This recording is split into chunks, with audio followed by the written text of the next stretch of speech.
Ladies and gentlemen, boys and girls, step right up to see the elephant. It's Thursday, August 22nd, and I am running 2 hours late today because my poor little daughter had her wisdom teeth out today, and I needed to be there to help. So sorry for the 2-hour delay.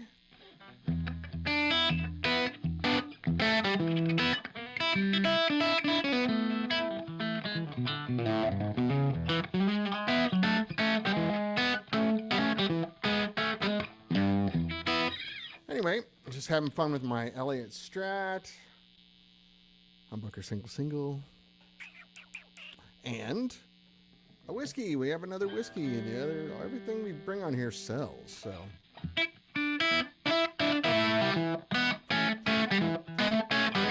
I've got it dialed into a really nice place right now that I'm digging.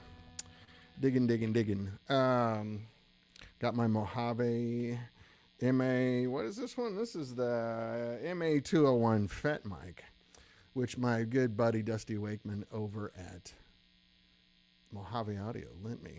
It's really nice. And I'm going in through my SSL 12 interface here.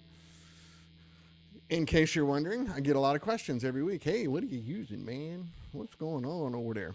So it's a crazy world we live in, as we all know. Randall Smith just retired, I think. Stepped down from Boogie.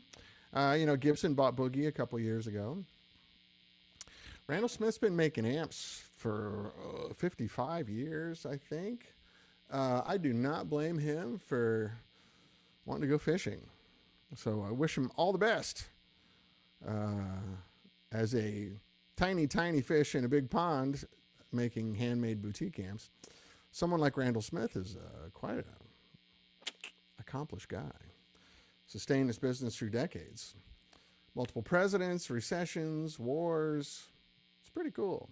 Got to give him credit. Even if you're not a fan of the amps, good businessman.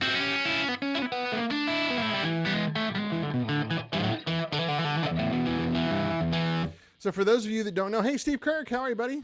Good to see you. Glad you can make it at the odd hour. I don't expect a lot of people to show up today because I screwed it up. Well, I didn't screw it up, actually. I took care of my kid. Poor thing had 4 wisdom teeth out today. And she's back there in her bedroom, home from college, and suffering. Like sleepy and swollen and painful, and poor thing. So anyway, just dad and mom here on the other end of the house, and we're looking after our kid, which is fun. I like it. Seriously, I'm not kidding. I like being a parent. But anyway, I've been here messing with this whiskey. I've got it dialed into a really cool place that I'm digging. For me, it's all subjective, right? Your hands, your guitar, your ears are all different. And I'm playing through a UA aux box. So who knows? When I listen to the recording of this, it's pretty good. It's not nearly as good as what I'm hearing in my headphones. I've got some good headphones. They sound really nice. This is a good sound.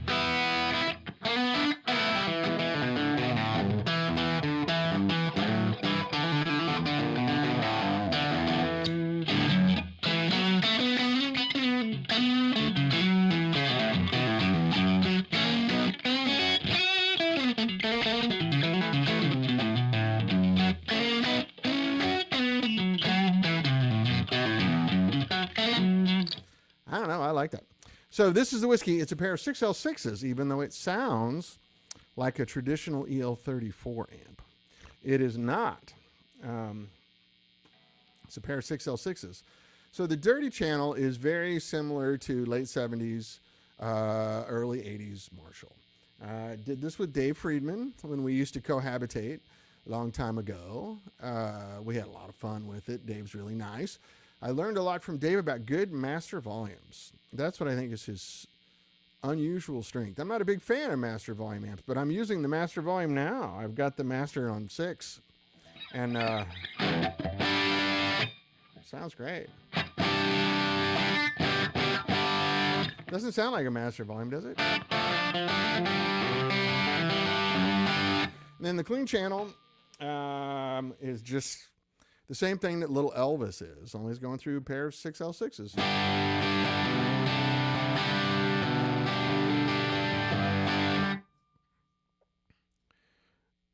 Eddie Trucco, hey, good to see you, buddy. He says, I got to look over here. So I'm not looking at you. I'm just reading the screen. I'm not afraid to make eye contact, man.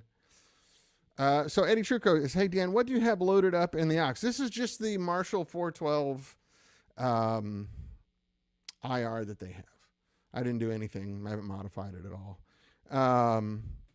It's Marshall 412 with an SM57 right on the middle of the speaker and a Royer 121 ribbon mic.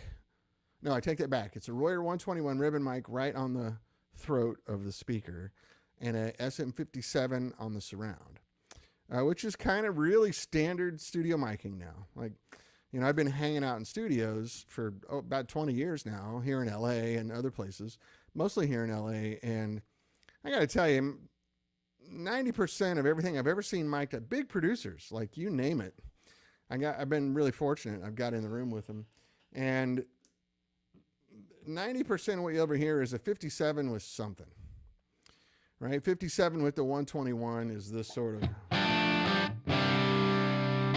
Let me get back on the dirty. Right?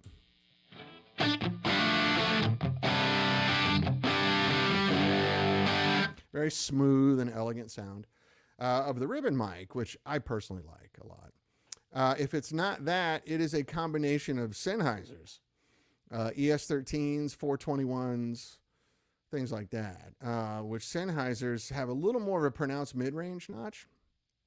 So if you're doing a track that maybe doesn't give you a big lane for your guitar, the Sennheisers work really well.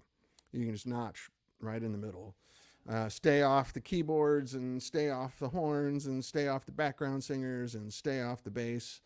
You can stay in your own lane really well. It might be a narrow lane that you're given in the track, but the Sennheisers help you. This is more like a big, broad guitar record, right?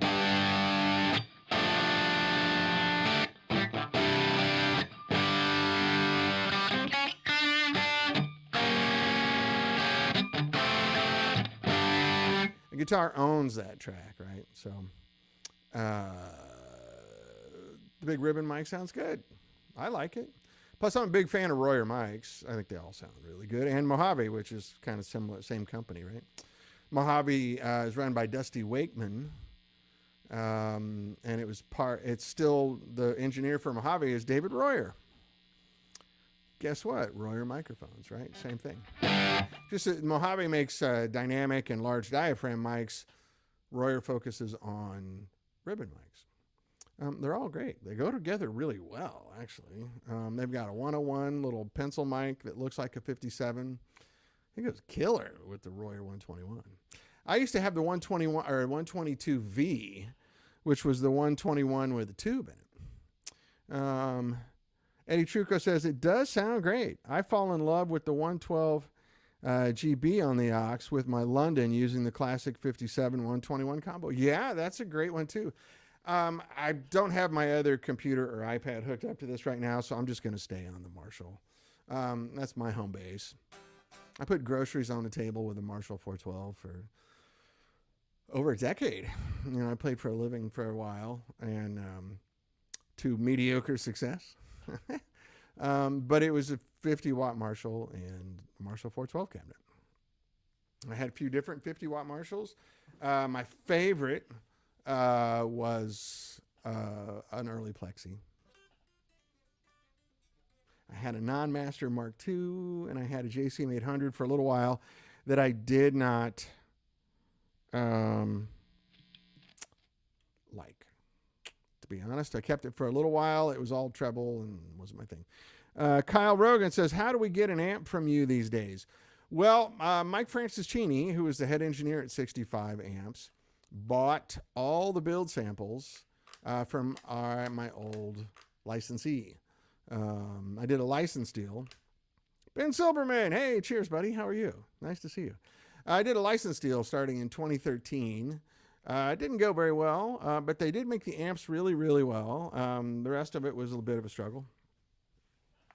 They made great amps. So their factory had an enormous fire about 4 years ago, I think, 5 years ago, 4 years ago. I don't know what it was. Anyway, so they were left with about 40 build sample amps, for builders on the line. And Mike bought them all really inexpensively. And so now we're putting them back together and selling them.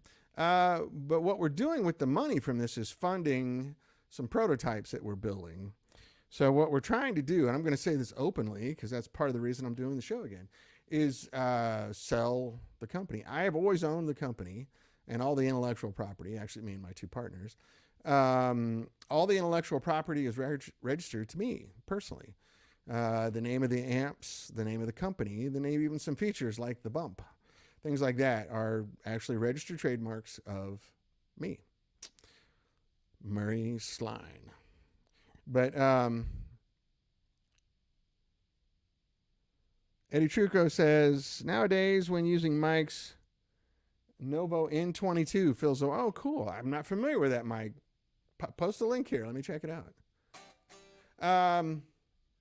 But these, it's just an industry standard.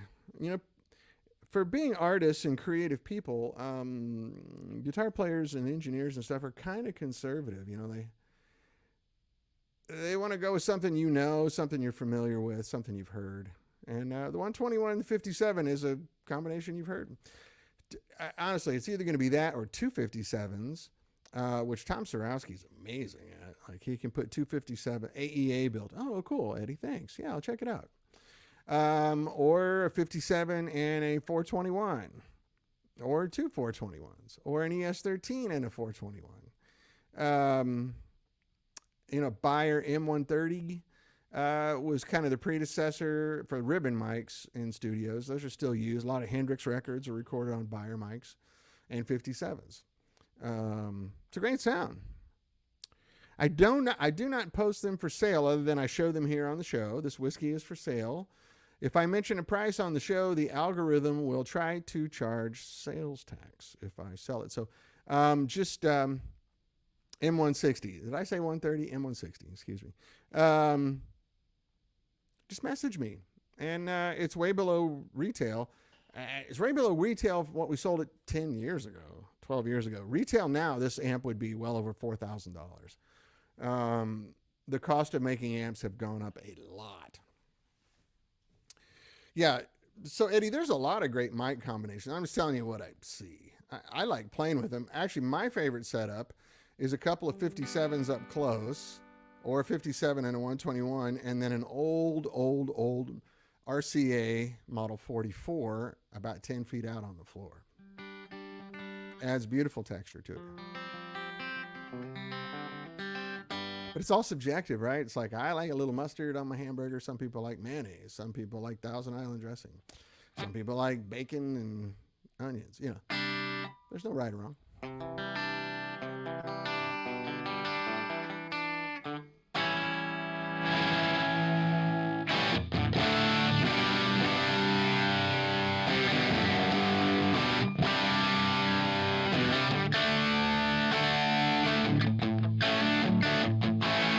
Yes, Eddie, I am using a little bit of the room. It's at like noon. So here's it with no room sound whatsoever. This is just dry.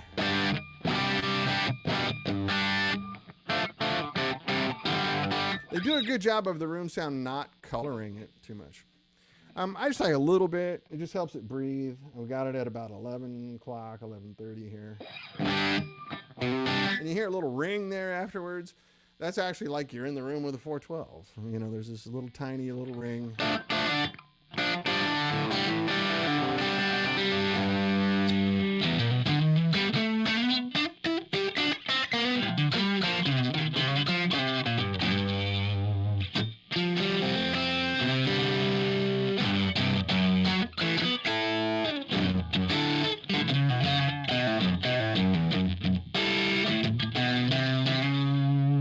Get your good neck pickup Hendrix sounds, which I can't play like Hendrix. No one can, but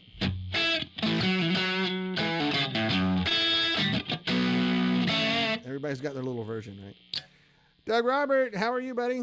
Good to see you. Hey, we got a nice little crowd showing up here. Thank you, guys. I'm sorry for the weirdness. For those of you that are just jumping on, my oldest daughter she's home from college, and had her wisdom teeth out today. So I needed to be there to help. And so I couldn't do the show at noon. And it was my bad. It was my poor planning. I'm sorry. I apologize. Anyway, so I'm going to keep it short today. I'm going to definitely come in under an hour. And yeah, ouch is right, Ben. Poor girl. She's had a hard day. She's trooper, though. This is, my barrel racing tough girls, right? They're both ridiculous hot rod horse riders. This one has had lots of injuries, and she's tough as nails, happy as a lark. Much happier than I would be going through the, what's the word I'm looking for? Shit that she's been through. She's tough. I think being a horse kid makes you really tough. Keeping a 1,200-pound wild animal in a box, you become a good leader. You have to. Otherwise, the horse owns you. And you probably all know somebody that has horses or dogs they can't handle. Dogs especially. I live in a sort of like funny neighborhood here in LA. It's called Valley Village. And there's lots of these so-called Karens here. And they all have Labradoodles that they can't handle. First off, Labradoodle's an interesting dog. I grew up breeding bird dogs, and now my wife and I are into border collies. Sort of DAWGs, right? Dogs. They're very smart. They're very... You don't really have to train them. They just try to get along and follow your patterns. We don't train them to roll over and play dead and do nonsense like that because it's beneath them. They're smarter than that, and so are my bird dogs. But I'm here in a neighborhood full of Karens. If you have a Labradoodle, no offense, they're cute dogs. I mean, they're really nice. But it's a lot of dog. So for a little mom here who's got a kid across the street in 3rd grade, watching a Labradoodle drag her down the street, it's kind of funny, I got to admit. Bernedoodles are way better. Yeah, you know what I like? They're all nice dogs. I'm not putting the dog down. I'm just saying you should stay at your fighting weight when you have a dog. I'm a dog guy, so I see lots of people that have way too much dog that they can't handle, and the dog owns them. The dog takes them for a pull. They don't take the dog for a walk. I can't take border collies for a walk because they're in first gear the whole time. We run down to the park and they run off leash. And I have a big ball launcher, and they do 100-yard wind sprints for about an hour, 3-4 days a week. That's the only way. I give them a day off in between, and that's the only way to work. There's the Bernedoodles are cool. What's the smaller one? There's the Labradoodle, and then there's the There's a different one. Golden Doodle, yeah, that's it. The Golden Doodles are actually really nice.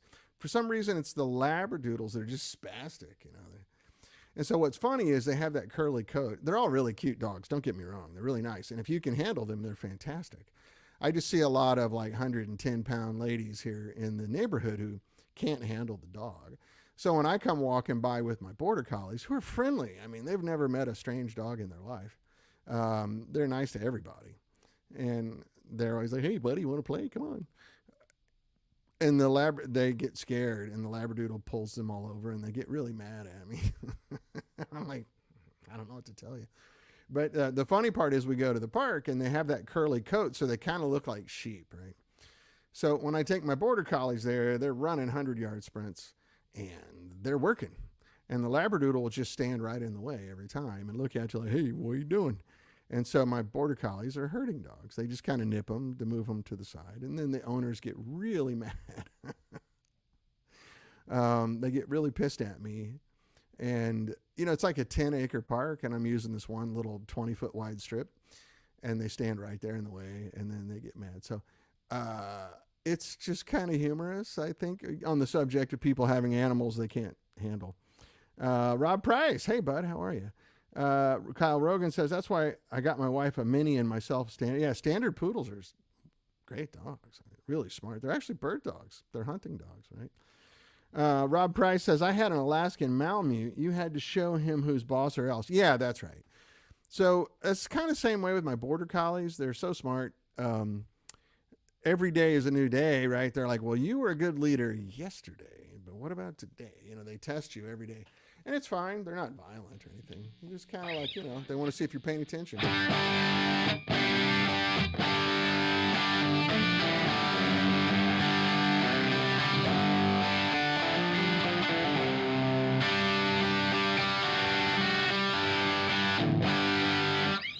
Anyway, big distorted Marshall sounds. So that's my rant about dogs. Sorry. I just kind of find it funny because in my office here, I can see out in the front of the house. And I often see, he was an expert at stealing food. Yeah, those dogs will open up the cabinets in your kitchen, right? And go for stuff. So my border collies, we have to close the kitchen off because they can open drawers, they can open cabinets, they can get up on the counter. And they're not little dogs. They'll get up on the counter and steal stuff. Amp sounds rich. Well, thank you, Ben. If you'd like to buy one, it's going to a good cause, I swear.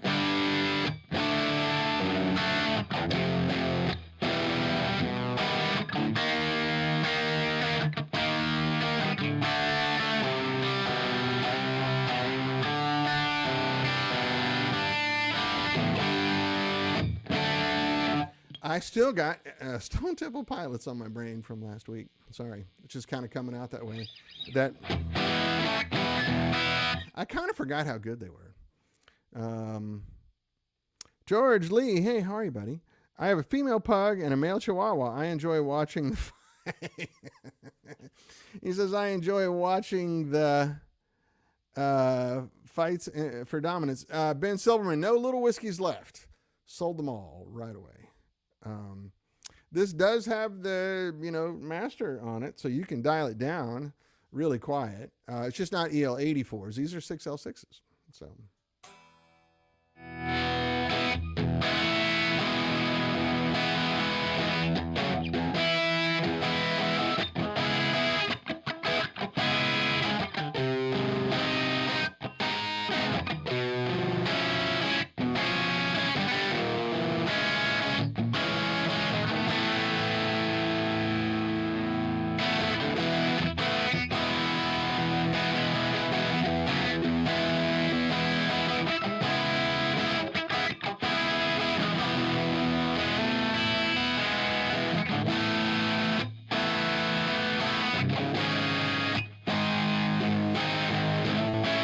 It's a lot of gain. Like I only have the gain on what is it?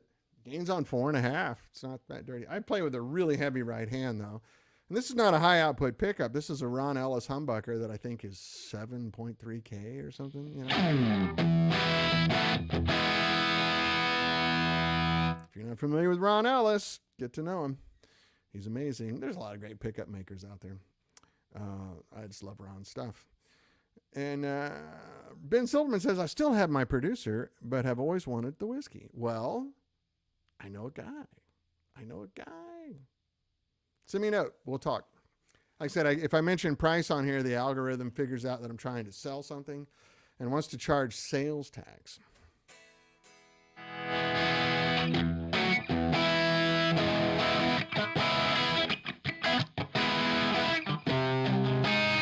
So Rob Price, good question. So was the whiskey and Little Whiskey's preamp the same for both channels? No, they're same for both amps, different preamps on the channel. So the clean side on this amp is from our amp Little Elvis, hence the name Little Whiskey. The whiskey is kind of that, I think it's 2204 Marshall circuit, early JCM 800, late Mark II master volume. With a couple little enhancements, just kind of straight up Marshall stuff, only it's going through 6L6s, which adds a little different texture to it. The amp sounds really good with EL34s in it too. We just liked it with 6L6s. It sounded great. We went with it. Hey, Jody Hilario. I'm running behind, so what's on sale for now? It's a whiskey, a 6L6 whiskey.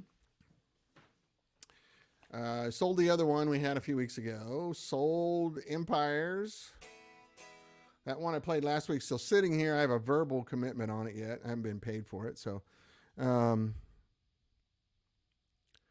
Mark Saulnier, would you describe how the voicing of the whiskey is different from a Soldano SL030? Well, I can't really because I'm not very familiar with the Soldano. Although I'm familiar with the SLO 100s.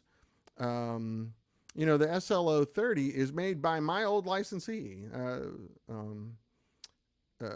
Mike Soldano, marginally involved with it, but it's really Dave Friedman doing it, which he does a great job. It's a cool amp. I have not played that amp, to be honest.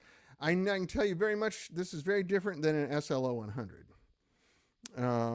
SLO 100 is a very deep, scooped mid-range sound. This is a mids up your nose sound. So the mid-range curve on this amp is almost the opposite of a SLO 100. I don't know if the SLO 30 is voiced like that or not. I've never actually plugged into one. My bad. I'm sorry, Mark. I wish I could give you a better answer than that. But we'll do our best. You can listen to it here for a little while. It's a very like 80s Marshall sound, late 70s, 80s Marshall sound. So all of those records from that point,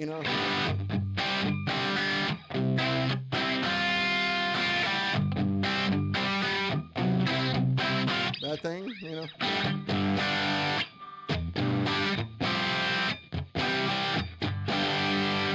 that sort of cool era right before the Sunset Strip thing happened. You can do that Sunset Strip thing here with this if you turn the gain up more. Kind of need a different guitar, like I need a higher output guitar. But there's a lot of great guitar sounds there.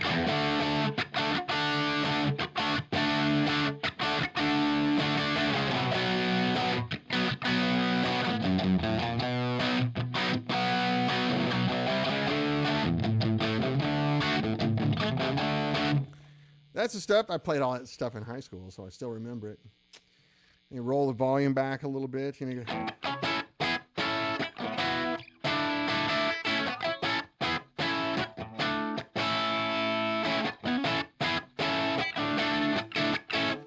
never thought I'd be playing that song on my show, but you get the idea.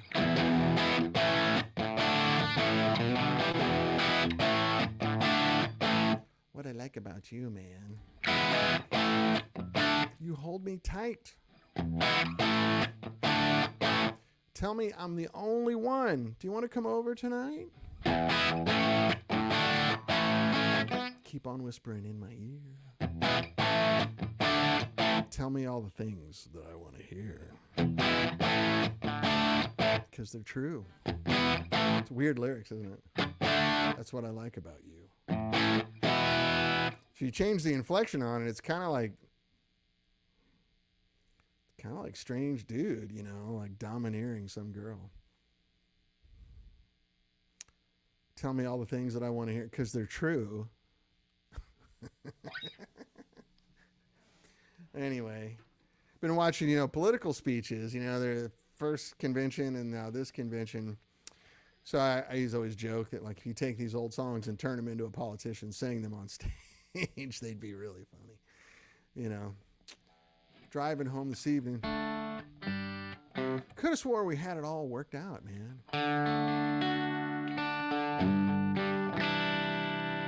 You had this boy believing way beyond a shadow of a doubt.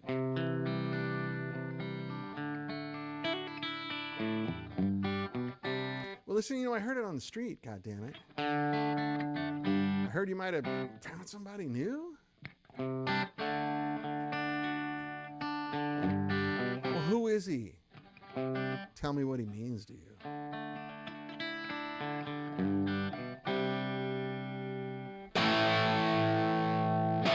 Good 80s sounds,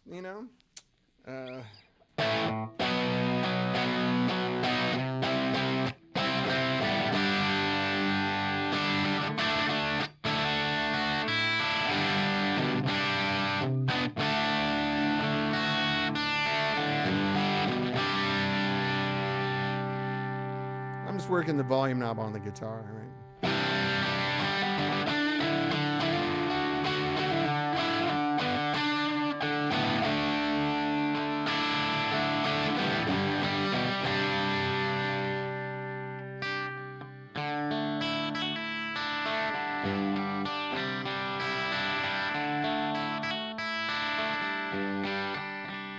Mark Saulnier asked, any thoughts on 65 building a Dumble voiced amp? Yes. The answer is no. There's a lot of those out there already. I had the good fortune of knowing Mr. Dumble. I had a lot of conversations with him. He gave me a lot of great advice when we were first starting out. One of the things I learned from talking to him is that the reason his amp sounded so good was not the circuitry and it was not the components. It was him. His level of attention to detail is something I have never seen before. I had never seen before and have never seen since. He told me, for example, if he needed a 100K resistor at a certain point, he would buy a box of 1,000 of them and measure them, and the only ones he would use would be 100.00K. If they were 100.1 or 99.9K, he wouldn't use them. He threw out a lot of stuff. That's part of the reason his amps took so long to build and were always so expensive. So, to put it in perspective, most amps are made with 10% tolerance parts, and which means if you have a 100K resistor, it could be 90K, it could be 110, it could be 93, it could be 104, and everybody will use it. The amps you have at home, not ours. We go pretty close to Dumble, but not that close. I'm within like 1K, And then he showed me a trick for ones that come in too high, how to fix it.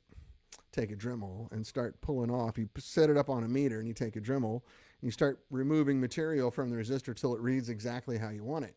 So we use these old Allen Bradley resistors in here, which tend to drift up with time. Like a 100K resistor that's 40 years old or 50 years old will probably read 106. It just happens. They're made out of carbon and they're not particularly stable. So we could bring them back down to where they need to be. And we did that. And he showed me some other tricks, like, for example, coupling caps, which are not supposed to have polarity, actually have one direction where the electricity flows through it better than the other. It's just the laws of physics. Nothing's exactly the same. I had never thought of that. He said, yeah, you should mark all your coupling caps so that the inside is where the electricity flows in the best with the less, you get more out the other side. It makes your amp jumpy and sensitive. So I'll be damned, because you got a lot of coupling caps in here and it all makes a difference. So if you have 20, 30, 40, 50 resistors in your amp, depending on what kind of circuit it is, and they're all within a 10% tolerance, you can imagine how screwed up it could possibly be by the end of your signal chain, right? If I have 10 resistors that are 5% off, by the end of that signal chain, it's way off. It's way, way off. It's not going to work. So that's why when you see a lot of old amps, wow, this one sounds really good and the other one doesn't. I don't know why. That's why. So anyway, so Mark, back to your question. Thoughts on 65 amps building a Dumble voiced amp. I know what he did to those amps to make them amazing. I do not have that much time or patience. And I'm not going to sell amps for $40,000, $50,000, which is what he had to do to survive because he could only make a couple a year like that. He had a lot of health problems, as you know.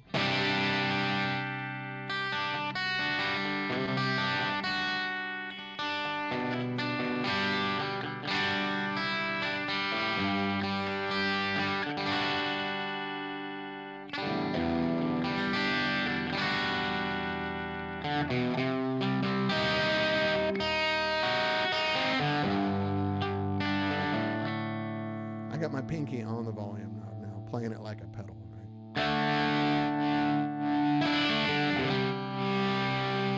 So as the notes die off, I can swell them. It's like having a compressor on.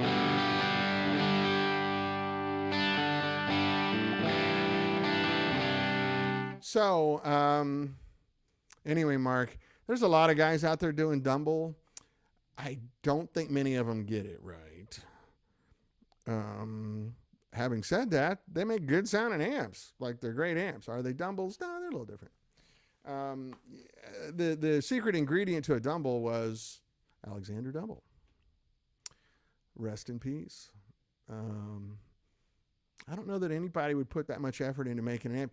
And certainly when you see one for $2,000, $3,000, $4,000, $5,000, you know they have not been able to put that much effort into the amp. It's just, doesn't work. It's too much time.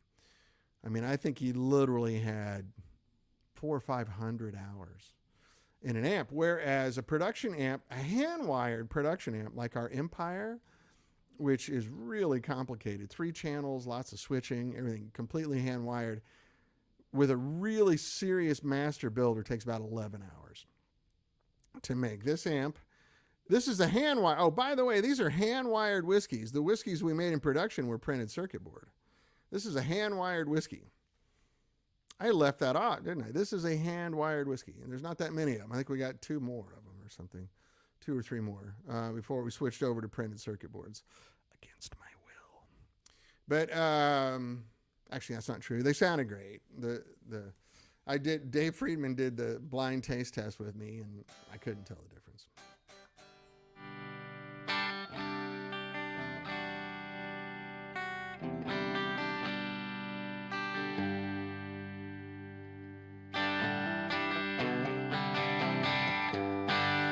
Anyway, long answer to a short question, Mark. I hope it makes sense, though. I didn't want to just go, no. There's a reason that I say no. I wouldn't be intellectually honest if I said, this is a Dumble amp. Because it's not. No one's putting that much effort into it. But when we first started, I met him, Jim Elliott, who wrote the Vox book. We worked with him a lot on that book at my shop. We went through all of his amps. He had 220 odd JMI era Voxes. We went through every one of them at our shop and made sure they were right and they worked right. And if they didn't sound right, we double checked the circuit and made sure it hadn't been modified. A lot of them had been modified. So we put them all back to stock. He sold that collection for a fortune, by the way. But anyway, Jim used to do a thing called VoxFest. And at the VoxFest, they did a thing called an AC30 shootout. They'd hook up, Jim had a big switching system. It was in the parking lot of he has a prop house called History for Hire. And we'd be a big party, and he would get George Barris's people to bring cars over from television stuff. So like the Monster Mobile was there, Batmobile, that kind of stuff. It was fun. It was good, Hollywood industry kind of party. Anyway, so for a couple of years, I was the guy doing the demo on the AC30 shootout, right? I sit around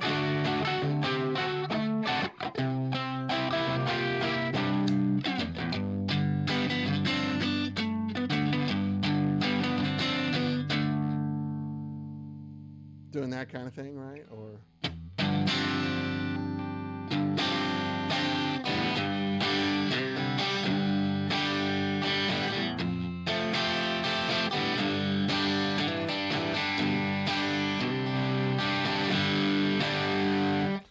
anyway, I was there, and our friend, who you know really well, Miles Rose, was hanging out with me. And he goes, hey, Dumble wants to talk to you. Oh, no, great. Yeah, I'd love to meet. Then he was going by Howard. I don't know what happened. I think his girlfriend, the legend was his girlfriend thought Alexander sounded cooler. It was his middle name. But back then he was Howard Dumble. And this is 2003, I think, 2004. And so I turned around and talked to him. He was really nice, and we had a great conversation. I went over to his house, which is really close to mine here. For a while, he was living in a house in my neighborhood, courtesy of, I think, Carlos Santana. Anyway, we talked for a while. He was very complimentary. I was very humbled. He said, I really like your amps. And we talked about my construction methods. And he went, yeah, I actually looked inside of them. I think you're doing a good job. He gave me some tips for improvement. This is when we very first started. I mean, we had made like, 30 amps or something. It was nothing.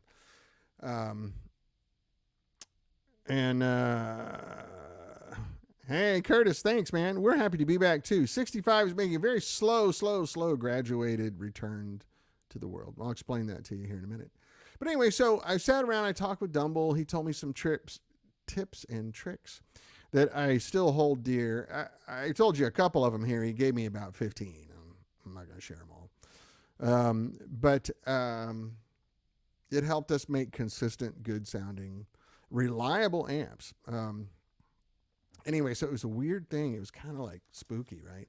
So someone came up and started talking to me, and I turned around and said, "Hey, I'm talking to Dumble here. Can you give me just a minute? I'll be right with you." And I turned around and he was gone. And we're in an open parking lot outside, right? And if you guys knew, he was not a small person. He was a big man. He was gone like a cool breeze. And I turned to Miles and went, "Where did he go?" He goes, "I don't know. He does that." Like magic. He was just gone. I mean, I'm 6'1". I can stand in a parking lot and see people. And we're out in the open. He was gone. I mean, dude, I just turned around and Louie went, "Hey, give me just a minute. I'm having a nice conversation here. I'd like to finish it, and then I'll be right with you." Turned back around. He was gone. I don't know. I heard from a lot of people that he had some sort of, I wouldn't call it phobia, but he didn't like being out in public a lot. And it was a hot, sunny day on an asphalt parking lot, so maybe he was just ready to split. I don't know. Anyway, it was a really nice conversation, and then I went over to his house, and we really talked tech for a while. He was very generous and nice. He's known for being such a hermit with his information. He was very generous with me. I haven't shared it all with anybody because I was respecting what he, how he ran his business. I knew at the time he'd be very angry if I just turned around and told everybody what he told me. So it was pretty cool. Neat guy. But I would never attempt to make one of his amps. To tell the truth, the circuits aren't that crazy. They're mostly just like Fender Showman stuff. Extra gain stage. He would use a FET instead of a tube, that little switch on the front. But it was the components. I asked him what kind of transformers he liked. He said one that works. It was up to him. And then he could tune the amp. He would have you play it and realized you need to be one that has a rise time of this. Maybe I should up the plate resistance on it so that you get a little more, or whatever. He would adjust all those to fit your hands and your style. So he'd build the amp perfectly. Everything was, this is a 100.00K resistor. This is a 220.00K resistor, et cetera, with all the coupling caps lined up the right way so the electricity would flow through them the easiest. And then you'd come over and play, and he would take notes, and he'd try some variations. All right, come back next week. And he would adjust. I don't know if you know how gain structures work on a tube, but, gain is the delta between the resistor on the cathode and the resistor on the plate, right? So the higher resistor you put on the plate, the more gain you have, right? Or the lower resistor you put on the cathode. The bigger the delta is between those two, the more gain you get. So he would adjust it down to you need a 103 on the plate. Chad Boston, hey buddy, what's up?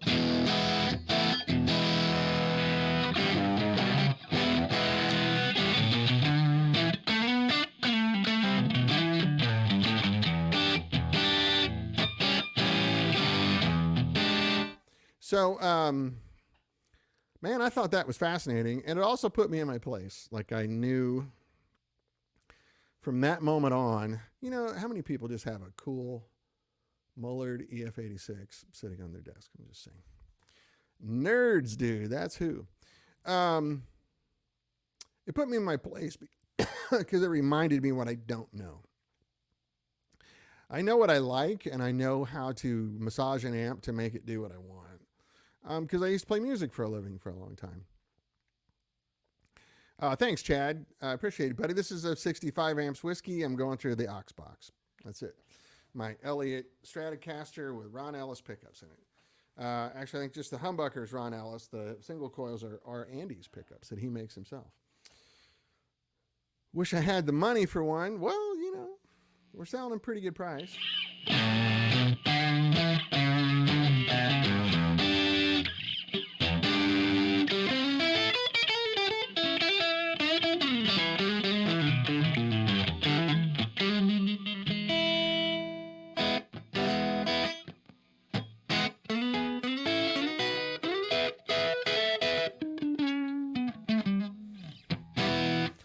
I just don't play much guitar anymore, as you can tell. But anyway, that was a really fun day. And I was always really grateful for that. And I would see him occasionally, just in the world we live in here in LA. You know, all of the amp makers in LA started on Van Owen in North Hollywood, where our factory was. Like Bogner, still there. Matchless started there. Dumble started there. Stevie Fryette was there. It's this little short area on Van Owen in North Hollywood where you can rent really good industrial space. You're close to the Burbank airport, which is great when you have customers, fly in there a lot. We all had customers that flew in there and then would play on the Tonight Show, which was right down the street, which is why I have that Tonight Show music stand behind me. That was from the last show. We were all there. Larry Dennison, you guys heard me talk about, who was the equipment manager for the show, invited us all. He's so nice. They were all such nice people. Leno's crew were just stupidly nice.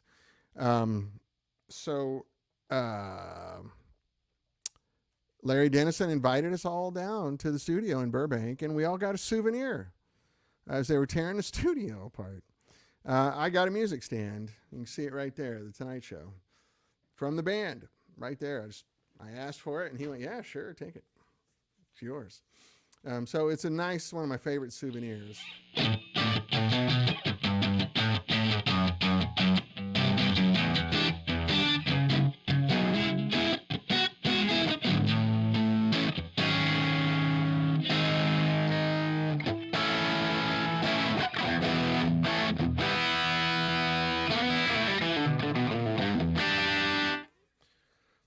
Good sounding amp, man. I'm having fun. I'm distracted. So, part of the reason I seem so scattered here, guys, and I apologize in advance.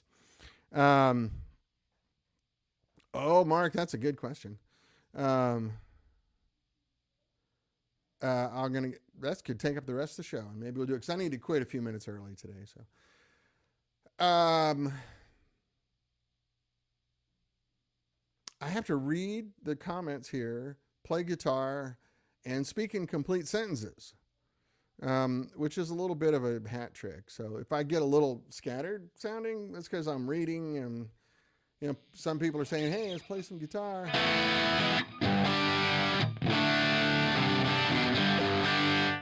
Chad, there are not. When I first went over there, they wanted to model all my amps, but I don't know why it didn't happen. Still can do it. So Mark's on the air says, "Why would one EF86 tube work in my Soho and another not? That was previously working in a divided by 13 amp." Well, there's two things there. A divided by 13 doesn't use an EF86. It uses a 5879, which would explain a lot. They're different tubes. Even though they are pentodes, they're not the same tube. As far as I know, divided by 13 didn't make any amps that used an EF86, and we did not make any that used a 5879 because of professional respect, professional courtesy. I love Fred's amps. I think they're really fun. But when we first got started, we were thinking about making a 5879 front end like his, and word got back to him, and we just kind of mutually said, "Yeah, let's not step on it." He liked our stuff. We like his. So we just decided to be friendly, and it worked out really well. But EF86 tubes are wildly inconsistent. They have a lot of gain. They literally have 100 times the gain of a 12AX7. That's a really pretty little Mullard. I don't know if the camera's going to focus on it or not. Get the attention. It's a little out of focus, but you can see it's a Mullard EF86. They have so much gain that if they have too much gain, that's their problem. They start to squeal and rattle. And then once they start to lose their plate resistance, the gain goes up because electricity's flying through it faster. And so they get noisy. They're a bitchy tube. They really are. I admit it freely, but damn, they sound so good I don't care. Like the joke we always had was an EF86 is much like dating the best looking girl in school. Oh yeah, Brian Mendes is here, everybody. And you nailed it, brother. Brian says, "But you can read, play guitar, and eat a spoonful of mayonnaise." Yeah, I can eat a spoonful of mayonnaise and not use my hands, if you know what I mean. But anyway, So EF86 we used to say they're like dating the best looking girl in school. She's in a bad mood sometimes, a lot, and she needs a lot of attention. I just got an email about the whiskey. Somebody's reaching out to me. So Boul at me.com too. Axel Inman. Hey, what's going on, buddy? He says the London is awesome. Axel is a friend of ours who bought a London off the show, and he just got it this week, I think, or last week. And he's happy with it. Thank you, sir. Good to see you. I want to talk to you about that other thing. But anyway, so Curtis Wright, good question. Favorite current production 12AX7s? If I recall, it was the Tongue Saw and the JJ Long plate. Yeah. Also the Tongue Saw reissue, which is really just an Electro-Harmonix tube. They just stamped Tongue Saw on it. Is pretty good. They were. I don't know what's going on today. I have people telling me that the Chinese tube, just some of the Chinese 12AX7s are really nice. I don't know. I'm going to turn this amp off because I got to shut down here in a second. Anyway, thank you guys one last time.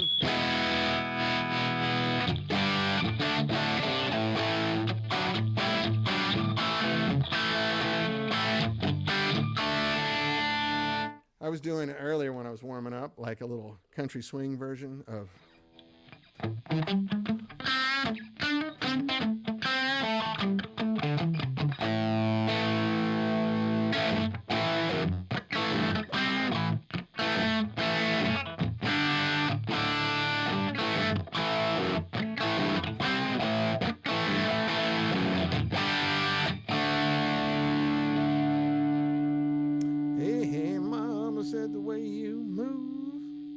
Make you sweat, gonna make you groove.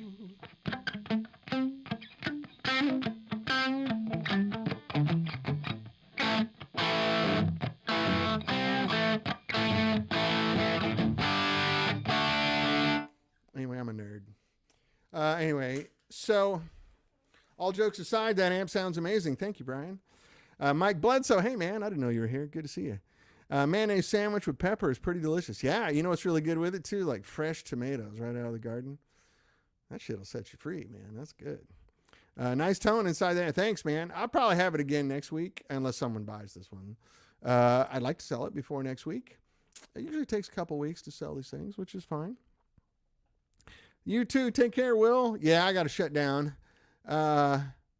I just got another email about whiskeys. All right. Thanks, guys. I appreciate the interest. I'll jump on it this afternoon. I got a lot of stuff going on this afternoon, so if I'm not super prompt in responding, bear with me. I got a kid in here recovering, and I got some car. I got to go to the shop, all this kind of stuff.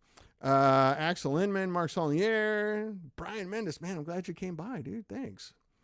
You know, Brian used to own Colossal Cable, and they made him in our shop, right? He subletted space in our factory, and man, what a good time we had in that building. I'm telling you, with the crew we had, Brian Mendes was there, Miles Rose, man,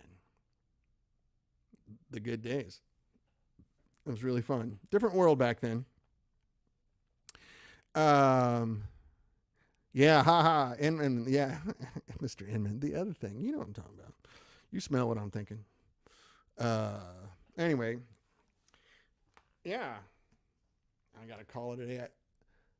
I got other people in the house that need the floor. Yeah, I miss it too, man. We had so much fun. It was a good crew. It was good times. Yeah, we had a lot of fun. It was really cool. Until the recession hit. Man, look at my headphone hair. I think the term in the fashion magazines would be, Jesus Christ. Yeah, I got some headphone ass hair right here. So, anyway, yeah, good stuff. So again, we're selling this whiskey. We got a few more. I think there's 2 more, if I remember correctly. We are selling them to finance a project that Mike and I are doing, building some prototypes. We've learned a lot since the days, and I learned a lot working in the digital world, which I've been in since 2016. Learned a lot about tubes, how to make modern tubes dance and sing, which nobody's really doing. Some people are getting close. Some people are knocking on the door. They're doing it halfway. We want to do it full way. For those of you that have a producer, you know what I'm talking about. We just want to go further than that. We're going to go further than we did with the producer. So, while I'm thinking of it, Andy Elliott makes the nicest guitars I've ever played in my life, and they're not crazy expensive. I think this was $3,500. This guitar, I had not played it for 2 weeks. I picked it up. It was slapping tune. I put the tuner on it, checked it. Everything was fine. I played it here for an hour, and it stayed completely in tune. And it's not a locking tremolo or anything crazy. It's such a well-made guitar, and the neck and the wood on this guitar is crazy. So kudos to Andy Elliott. If you're looking for a guitar, especially a Fender-style guitar, I couldn't recommend him higher. You know, he and Michael DeTemple, I think, make the best Strats and the best Hellies in the world. They're just crazy. Michael's kind of back making again, too, if you're interested. But so anyway, I really got to go, guys. But send me a message. My email address is, let me type it in here. Hold on one second. Let me put this guitar up.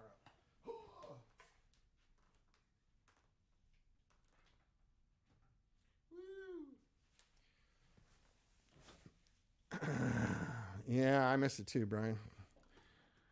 I did not put a lot of comments up today because I had my hands full. I'm sorry. Let me put my email address up. Especially for the guys on the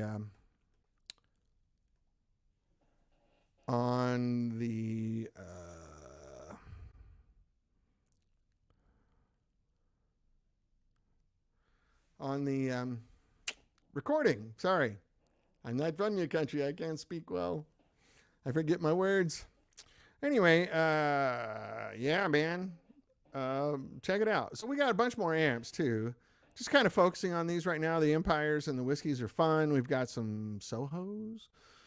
We have some of the Redline amps also that we're going to modify and make them a lot better. We kind of rushed those out. Not horribly, but we didn't give it our due. You know, we were doing our license deal, which was complicated. And, you know, it's in hindsight, Stone Pony, please. Look at your pretty dog, Axel. Yeah. Stone Pony, maybe. Yes. That's on the docket. That's one of the prototypes I want to make, only with the high current, low voltage setup of the producers, plus a bunch of other stuff. Excuse me, bug just flipped my nose. I don't want to talk about it on here because it's a secret. And we're actually going to get intellectual property on some of this stuff, so I don't want to talk about it. The one thing I can talk about is what you already know that we do, which is high current, low voltage. The big problem with the Stone Pony, which is one of my favorite amps we ever made, is that the 7591s that we were using from JJ were really good when they first came out, and then a year later they couldn't take any voltage. They went to Scheisse. Merde. Merde. I don't know how to say it in English. But with the high current, low voltage, we can use anything. Tubes will be happy, and they'll last you for decades. So, yeah, we want to make Stone Pony with some other enhancements on it. So, if somebody wants to buy these amps, that will further that project. We could use your help. Anyway, it's 2:59. I need to be shut off by 3 o'clock to be courteous to my other housemates here, my wife and my daughters. So I'm going to let you go. I'll be back next week. In the meantime, I'm always available, danboul@me.com. I'm on Facebook. I'm on Instagram. All that stuff. Always happy to talk to you. Don't be shy if you got some questions or thoughts. The comments. So also, like, for the people on Facebook, you're not seeing the comments of the people on YouTube and vice versa. That's the one downside to the streaming software. I don't know how to fix that right now. If anybody has some ideas, I'd love some help. But anyway, we will see you next week. I really enjoyed talking to you guys. Thanks for the great comments and questions. And have an awesome week. And let me know if you need anything or have any questions at all. All right? I love you, fellas. Take care now. Bye-bye.